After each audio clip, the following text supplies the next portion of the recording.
Et c'est le moment d'accueillir l'invité du jour. Cet invité, c'est Pierre Sitt. Bienvenue. Merci. Pierre Sitt, vous Bonjour. êtes le président du comité de quartier de Saint-Servant. Alors, on va s'intéresser au sommaire du dernier numéro du Petit Servanais. C'est le numéro 20 qui est donc sorti le 15 mai, donc tout récemment.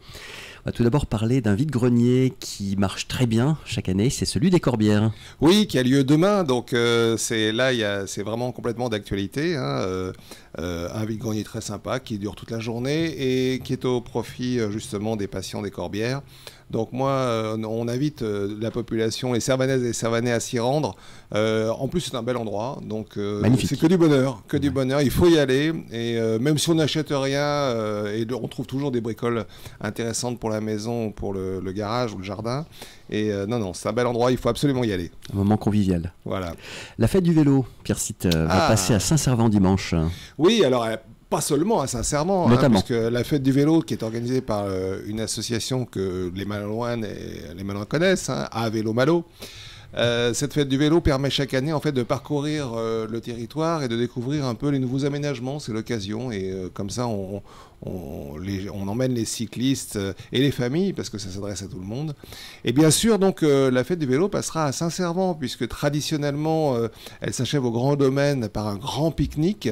On attend peut-être 400 personnes, 400 cyclistes de tous âges, y compris des très jeunes, y compris des vélos cargo, y compris tout ce qu'on veut, comme tout ce qui roule sur deux roues. Et elle passera à Saint-Servant. Donc dimanche matin, attention, elle remontera la rue Le Pommelec, la rue de Dreux, elle arrivera à la Roulet, partira par la rue du Chapitre en direction du boulevard du Roset, avant de revenir pour remonter sur le Grand Domaine.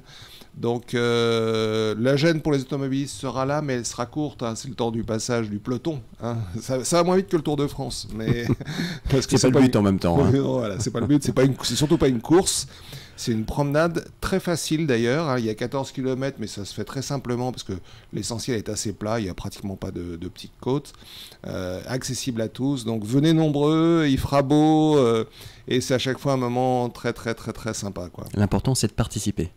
L'important, c'est de participer, et surtout, c'est vraiment l'occasion de découvrir de nouveaux itinéraires qui chaque année s'ajoutent à ceux préexistants, et donc de se rendre compte qu'on peut se déplacer au quotidien assez facilement à vélo, enfin de plus en plus facilement à vélo sur notre territoire. Oui. Étonnant voyageur, Pierre Sitt, eh bien c'est tout bientôt à Saint-Malo, et précisément une rencontre est prévue avec Cédric Gras pour son livre Alpiniste de Mao. Oui, alors Cédric Gras donc, nous rendra visite au Servanais à l'espace Bouvet.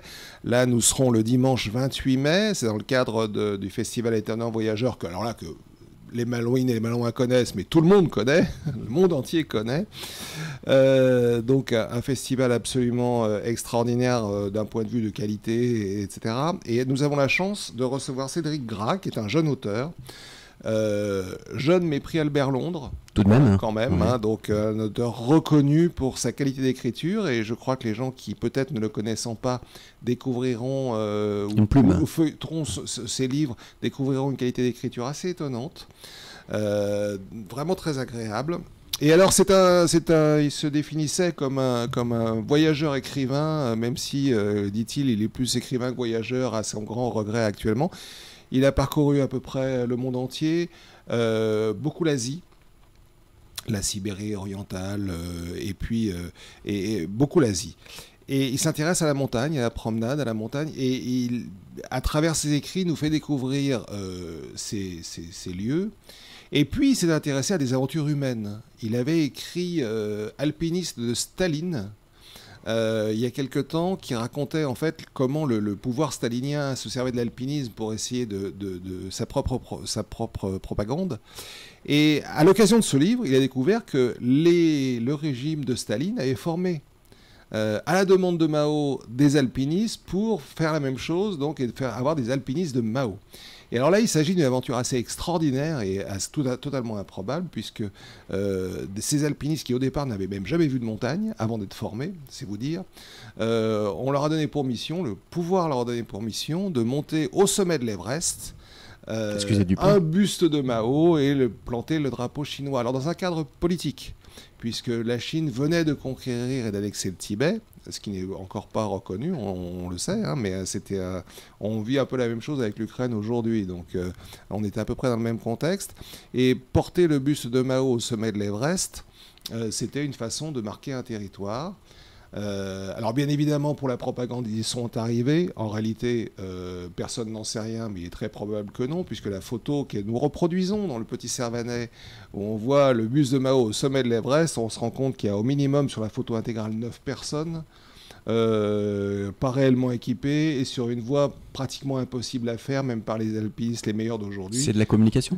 C'est de la com, c'est de la propagande, mais comme le dit si bien Cédric Gras, l'important, c'est pas qu'ils y soient arrivés. L'important, c'est qu'ils aient eu l'idée de le faire et qu'ils aient dit y être arrivés. C'est ça l'histoire humaine. Il y a l'histoire de la montagne, a-t-elle été conquise ou pas, mais c'est l'histoire humaine, comment ce rêve d'Everest est utilisé à des fins politiques et comment ces individus qui sont devenus des stars à l'époque, hein, dans le cadre de la propagande du régime chinois, du régime totalitaire, de Mao encore plus qu'aujourd'hui, encore qu'aujourd'hui ils sont assez forts quand même les Chinois et ils se battent avec d'autres pour cette médaille-là malheureusement. Et donc voilà, c'est cette aventure humaine qui sera racontée par Cédric Gras. Surtout il faut venir, c'est gratuit, rappelons-le, et c'est un excellent moment que les auditeurs vont pouvoir partager avec nous, avec Cédric Gras, puis avec l'organisation des Étonnants Voyageurs et la ville de Saint-Malo, qui nous permet de réaliser cette rencontre. Oui, le festival donc SM dans les quartiers, hein, on le voit bien. Alors, il essaime dans les quartiers, c'est à la fois une volonté du festival et de la ville, mais une volonté également partagée par nous. Hein. Nous étions demandeurs. Lorsque Isabelle Dupuis, qui est l'adjointe au maire en charge de la culture, nous a demandé d'accepter presque on l'a dit, on n'accepte pas, on reçoit avec grand plaisir, au contraire, on est très content de travailler sur ce projet. Et en plus, on a au niveau culturel un travail important pour faire vivre notre ville, et nous sommes des relais essentiels et on essaye de le montrer tout le temps, y compris là par exemple avec Étonnants Voyageurs. Pierre Sitt, la braderie de Saint-Servant, attention, ouverture des inscriptions le 1er juin. Oui, alors c'est pas tout de suite, c'est le 1er juin, mais c'était toujours un très grand succès, donc premier week-end d'août, hein, on anticipe un peu. Mais pour s'inscrire, c'est le 1er juin. Alors, ce sont les commerçants qui organisent cette braderie. Sur le Petit Servanet, nous indiquons les adresses mail et Internet sur lesquelles les particuliers ou les professionnels d'ailleurs peuvent s'inscrire. Mais il y a toujours des gens pour qui c'est compliqué. Donc nous, on travaille avec les commerçants et nous sommes contents de leur proposer de s'occuper des réservations papier en quelque sorte lorsque les gens sont empêchés par l'Internet. Et donc nous recevrons les gens à partir du 1er juin, tous les vendredis de 10 à 12 pour les inscriptions manuelles. Et comme c'est quand même un bel événement, c'est important qu'on aide pour que le plus grand nombre puisse y participer. Ce sera encore une très très belle fête.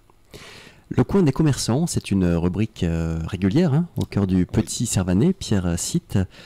Et là, il est question dans ce numéro 20 de la mercerie La Travailleuse. Alors la mercerie La Travailleuse, comme on dit, elle file son câble, c'est-à-dire qu'elle va fermer malheureusement. C'est une mercerie qui a eu plusieurs noms. Le Travailleuse, c'est un nom relativement récent que Marion Chevalier lui a donné lorsqu'elle a repris ce commerce il y a 6 ans maintenant. Mais cette mercerie, elle a 80 ans. Et aujourd'hui, avec les difficultés, alors il y a une grosse concurrence quand même pour nos commerces qui viennent des grands commerces de périphérie, hein, d'ailleurs qui posent problème. On parlait du vélo tout à l'heure, mais le fait qu'on ait développé les grandes surfaces commerciales aux alentours de toutes nos villes, y compris à Saint-Malo, impose de s'y rendre en voiture et d'avoir des voitures et d'avoir des villes qui sont finalement construites plus pour la voiture que pour les individus, les humains, etc. Et d'ailleurs, c'est une des raisons pour lesquelles Vélo Malo souhaite, par exemple, développer des propositions de transport alternatives. Mais donc, entre ces concurrences extérieures, avec en plus des produits souvent qui sont fabriqués par des esclaves chinois pour des chômeurs français, hein, donc Voilà. Elle est obligée d'arrêter, et surtout compte tenu de l'inflation qu'on a eue avec les différents événements. Bon, la population, de façon tout à fait naturelle, mais nous les premiers, hein, privilégie les achats de première nécessité, la nourriture, le logement, le chauffage, et tout ce qui vient derrière, et la mercerie, comme d'autres achats éventuels, viennent après, ce qui est logique. Mais donc se font au détriment d'un commerce, et qui pour nous, c'est une... Alors d'abord, nous sommes contents parce que Marion Chevalier est quelqu'un de dynamique, elle saura rebondir, et pour elle ça ira bien. Mais donc c'est déjà ça, c'est déjà la très bonne nouvelle de cette fermeture. Mais en même temps, perdre une mercerie, c'est perdre beaucoup. Parce que, souvenez-vous, dans le précédent Petit Servanet, nous parlions de la cordonnerie qui était reprise et qui allait continuer à vivre, à apporter un service et de la vie dans notre rue. Perdre une mercerie, c'est perdre un peu de cette vie. Et malheureusement, franchement, cette fermeture, elle est vraiment liée aussi à la façon dont nous avons en France décidé de développer nos villes au détriment des centres-villes, au profit des grandes surfaces, et qui brassent de l'argent au profit d'un petit nombre et au détriment des petits commerces. Et c'est quelque chose qui est assez dommage.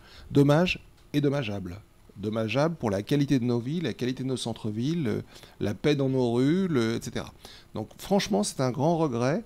Alors évidemment, c'est l'occasion pour les acheteurs d'en profiter, puisque qui dit fermeture dit déstockage, et donc prix sacrifié. Ouais. Prix sacrifié. Dès le 1er juin, tout sera à moins 40%, sur toute la boutique, en sachant qu'il y aura des remises supplémentaires sur certains types de produits, mais on trouve de tout là-bas.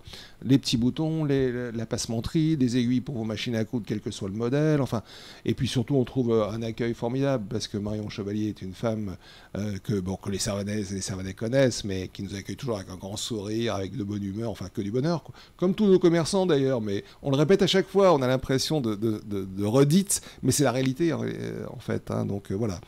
Donc oui, c'est un peu triste, mais c'est comme ça. Donc la mercerie La Travailleuse, donc en bas de la rue Villepépin, il faut y aller, il faut liquider le stock, en profiter malheureusement pour anticiper aussi, et puis on verra quel commerce succédera à cette mercerie. On reparlerait, Pierre Cite.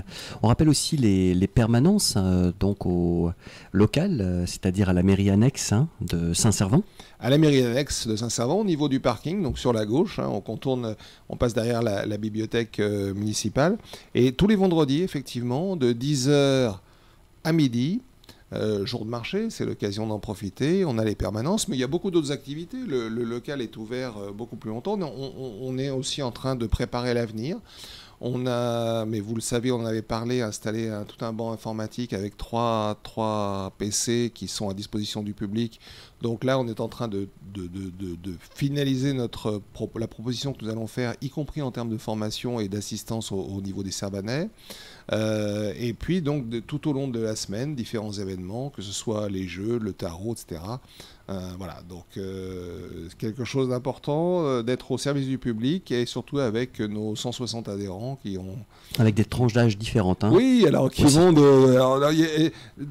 le journal Tintin était de 7 à 77 ans, nous c'est mieux, on va de 6 ans et demi à 84 ans, donc on bat Tintin, donc espérons qu'on ait sa popularité, sa notoriété rapidement. C'est ce qu'on vous souhaite, Pierre Cite, avec le comité de quartier de Saint-Servant. Et puis 2 types d'adhésion, standard et membres bienfaiteurs. Oui, alors ça c'est important. Sur le soutien de l'association. Si on dit c'est que l'adhésion standard n'est pas très chère, c'est 10 € par an. Et puis un prorata pour ceux qui adhèrent en début d'année. Mais on reçoit aussi, et je les en remercie, des donateurs, que ce soit des associations qui nous soutiennent parce qu'elles voient le travail que nous faisons, et je tiens à les en remercier, ou des particuliers.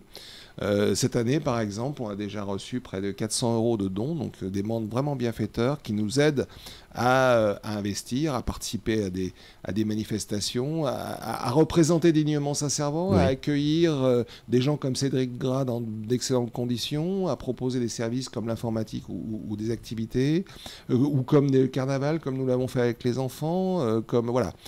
c'est important et il faut les en remercier. Parce que on fait ça pour les Servanaises et les Servanais, mais les gens viennent d'au-delà, il n'y a pas que Saint-Servant. La version papier que vous avez, Pierre Sitte, aujourd'hui en studio, on peut la retrouver dans les commerces de Saint-Servant ou au comité? Tous les commerces, au comité de quartier, bien évidemment, dans tous les commerces. Elle est disponible gratuitement. Et on la retrouve sur Internet. C'est un simple mail de la part d'un auditeur. Nous l'inscrirons pour recevoir chaque mois, le mail 15 du étant, mois. donc Alors, c'est contact@saint-servant.com. Parfait. Écoutez, merci beaucoup, Pierre Sitte, pour le fait de nous avoir dévoilé le numéro du Petit Servanet numéro 20, ce beau programme. Et puis, on se retrouvera pour le Petit Servanet numéro 21, donc au mois de juin. On vous souhaite plein de bonnes choses. Merci à vous. Au revoir, Pierre Sitte. Au revoir.